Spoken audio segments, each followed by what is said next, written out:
السلام عليكم، مرحبا بكم الاخوان في هذا الفيديو الجديد. هذا الفيديو من السوق الجامع ديال تيغيرت اقليم سيدي يفني.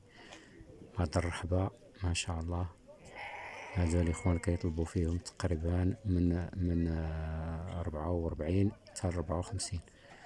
هادو الاخوان تقريبا كيطلبوا فيهم، كاين ديال 60، كاين ديال 55، كاين ديال 46 على حسب الحجم ديال الحولي والثمن.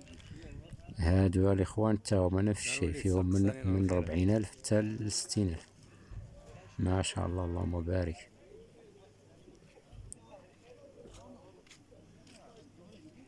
هاد الجديات يعني هاد الجديات باعهم هاد السيد، سولتو قال لي ودي راه تباعو. تا هادو مبيوعين الاخوان، هاد الجديات تاهما مبيوعين.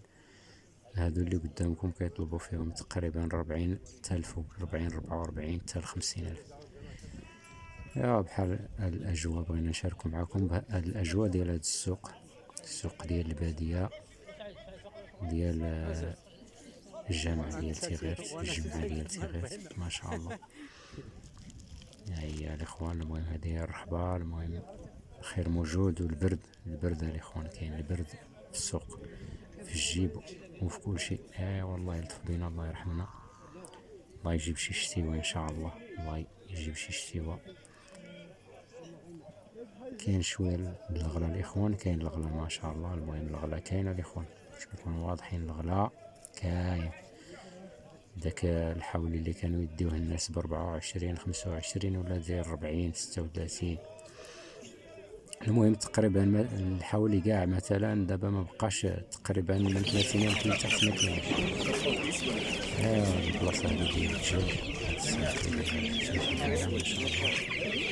عنده الكروازي ديال السبراي. بخير سعيد، مساكن بخير، بخير مالو الله يبارك فيك. كاين الكبار كيطلبوا لا باس داب بخير سيدي الحمد لله. إذا كانت هذه أول مرة الصيد وشي لايك، الله يجازيكم بخير. تحياتي.